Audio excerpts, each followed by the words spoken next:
The film begins with a little girl named Yeonwoo, and her father is a sailor who rarely comes home. So, Yeonwoo couldn't remember her father's face clearly. Until Yeonwoo was a teenager, she had not seen her father's face, but her mother received news that her father had died in a ship accident, which devastated Yeonwoo's mother. And a few years later, her mother followed her father. She fell ill because she couldn't hold back her longing for Yeonwoo's father. Since that day, Yeonwoo has held grudges against her parents and is determined that she can live independently without a male figure in her life. Yeonwoo has now grown into a successful adult woman in her career. She is a lawyer and also a legal advisor at the HK Group construction company, where the company is one of the best companies out of 10 giant companies in South Korea. At that time, Yeonwoo was accompanying the son of the head of the HK Group, who was dragged into a rape case of a girl from a poor family. Heartlessly and arrogantly, Yeonwoo presented a realistic opinion without thinking about the victim's feelings. In other words, she urged the victim and her mother not to drop the lawsuit for rape committed by the son of the head of the HK Group. This really made the victim afraid that her identity would be exposed. Therefore, the victim withdrew the lawsuit and preferred to take the compensation money offered by Yeonwoo. Due to the mediation victory, Yeonwoo became even more haughty and felt that she could handle all the cases. Even when her senior advised her, Yeonwoo even put him down under the pretext that the senior was being overly dramatic. At night, Yeonwoo practices boxing with her friend, Jinju. Here, Jinju suggested to Yeonwoo that she go on a blind date, because Yeonwoo was already 38 years old. But Yeonwoo ignored it, and not long after, Yeonwoo was going to meet the leader of the HK Group. The leader wanted to set up an apartment in a densely populated area, and he ordered Yeonwoo to incite the residents to sell their land at a low price. In return, Yeonwoo was given a BMW car as well as a black card credit card. Yeonwoo then accepted, and she was optimistic that she could persuade the residents to sell their land. As usual, Yeonwoo woke up in the morning in her luxurious apartment. She just lived alone, and afterwards Yeonwoo went to visit her mother's grave. There, arrogantly, Yeonwoo boasts of her achievements as a famous lawyer without any help from anyone. Until when Yeonwoo was driving home in a car given by the HK Group, she suddenly had an accident. When she woke up, Yeonwoo was surprised because she was in a strange place, in the middle of nowhere where the sky looked so close. It turned out that Yeonwoo was in the afterlife and waiting for the queue to go to heaven. In other words, Yeonwoo was already dead. Yeonwoo couldn't accept her death, so she went straight to the receptionist. When Yeonwoo said her name, the receptionist was shocked and went straight to the director of Heaven's immigration office. There, the director named Kim was scolding his subordinates who mistakenly took the life of a woman named So-yoon, who should have died in 1 month, but his men entered the wrong data, so So-yoon was already in heaven. Along with that, came the receptionist who informed him of an error, because right now Yeonwoo was in the queue to heaven. Director Kim informs that Yeonwoo should have died in 2054, and in fact it happened due to a mistake by the director's staff, because Yeonwoo's name is the same as that of an old man. Therefore, Director Kim called Yeonwoo and apologized for the mistake. Mr. Kim also offers Yeonwoo if she wants to live again, then she must live as someone else, that is So-hyun, for 1 month. Reluctantly, Yeonwoo agreed. Yeonwoo wakes up in a shabby state, as a woman named So-yoon. Yeonwoo was shocked because she looked so shabby. In the midst of her panic, suddenly came a man who looked relaxed. The man thought that Yeonwoo was acting, so he didn't respond to her. Until when Yeonwoo saw a photo, she realized that she was now So-hyun, the wife of a handsome man named Sun-won. Not only that, Yeonwoo was also very surprised when she found out that she already had 2 children. The first was a teenage girl named Hanul, while the second was named Haru.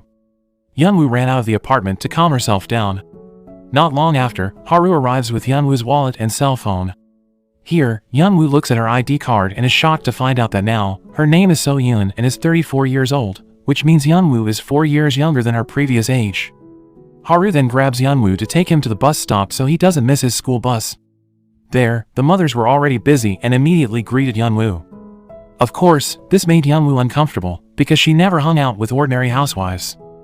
After the kids left for school, Yeonwoo was forced by the mothers to take up odd jobs, while hanging out at the stall. When she was hanging out, Yeonwoo also found out from them that she married at a very young age, when she was 18. This made Yeonwoo sick to her stomach, so they thought that Yeonwoo was pregnant with her 3rd child. Inside the toilet, Yeonwoo was visited by Director Kim. He warns Yeonwoo that if she acts like a stranger in front of her family and neighbors, she will be sent back to the afterlife. Like it or not, Yeonwoo had to obey Mr. Kim's orders. Having no other choice, Yeonwoo must be able to make her family happy as well as herself. Therefore, Yeonwoo immediately went shopping for kitchen necessities, which were quite expensive. But when she wanted to pay, the credit card limit was insufficient. Luckily, she had money in her wallet, so Yeonwoo was able to pay it. At that moment, Yeonwoo got a call that Haru had come home from school and was waiting for her in front of the apartment. While having dinner with her family, Yeonwoo announced that she wanted to go on vacation to her parents' house. Of course, it got a protest from Hanol because she didn't want to take care of her brother alone. Here, Yeonwoo didn't care and still wanted to go on vacation, but when Sungwon told her that Yeonwoo's parents had died and had no home, Yeonwoo felt silent. Sungwon also wondered why Yeonwoo's behavior had been so strange lately. Once upon a time, Sungwon asked Yeonwoo to have an intercourse. But Yeonwoo was furious at Sungwon and said that he was a pervert who married an 18-year-old girl. Hearing his wife's words, Sungwon felt hurt and could only surrender when Yeonwoo chose to sleep in the living room. At work, Sungwon tells his best friend, Young-soo, about his wife's attitude.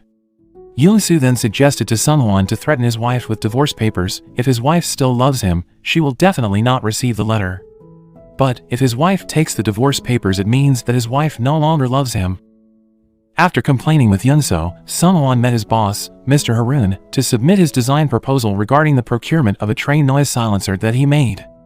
However, Mr. Haroon refused and preferred the sidewalk construction project because the project was far more profitable for him than the procurement of train noise dampers. Meanwhile, Yeonwoo, who was hanging out with the ladies, was asked to sign a petition against the HK Group's apartment development, which reminded her of the night she died, where the HK Group's leader gave her documents to persuade residents to want to sell their land at a cheap price. Therefore, Yeonwoo immediately went to her luxurious apartment to retrieve the document. There, Yeonwoo was surprised to see that nothing had changed in her old apartment. The only thing that has changed is that her position has been replaced by So-hyun, who is now in a coma in the hospital. After picking up the document, Yeonwoo remembered the credit card that the leader of the HK Group had given her. Presumptuously, Yeonwoo took it. After that, Yeonwoo went to the mall to buy luxury things using the black card she took. Without thinking, Yeonwoo bought fancy clothes and bags, not knowing what the risks were. At that time, the shop cashier felt a little suspicious because Yeonwoo's signature was different from the one on the black card. Because the name on the card was Yeonwoo, while the signature she wrote was named So-hyun. On the other hand, Haru, who feels his mother is a little strange, takes the initiative to buy Yeonwoo menopause medicine using his savings. This medicine is useful for dealing with aging that occurs in adult women, such as anger and also never menstruating. Haru then approached Yeonwoo and told her to take the medicine, but Haru reasoned that the medicine was a vitamin that she often took. As it continued to be forced, Yeonwoo ended up taking it. Not long after, Sungwon came and was angry at Yeonwoo. Sungwon expressed his annoyance at Yeonwoo, and said that in fact it was Yeonwoo who chased him and forced Sungwon to marry her. Sungwon also tests Yeonwoo's loyalty by following Young-soo's advice, giving divorce papers to Yeonwoo. Unexpectedly, Yeonwoo actually received the letter, so Sungwon became even more dizzy. Especially when Sungwon found the luxury clothes and bags bought by Yeonwoo, but Yeonwoo explained that she bought these items using her own money. In the middle of the debate, suddenly the police came to their house. At the police station, Yeonwoo is accused of stealing the black card from So-hyun, who is now in a coma in the hospital. Even though he had just quarreled with Yeonwoo, Sungwon defended his wife so fiercely that the police were afraid. From here too, Yeonwoo found out that in the past, Sungwon had gone to law school and had been her junior. Yeonwoo feels guilty, because the reason Sungwon dropped out of college is because he married Yeonwoo. After that, Yeonwoo was reprimanded by Mr. Kim. For 44 hours she lived as So-hyun. Yeonwoo had changed So-hyun's good image to be bad.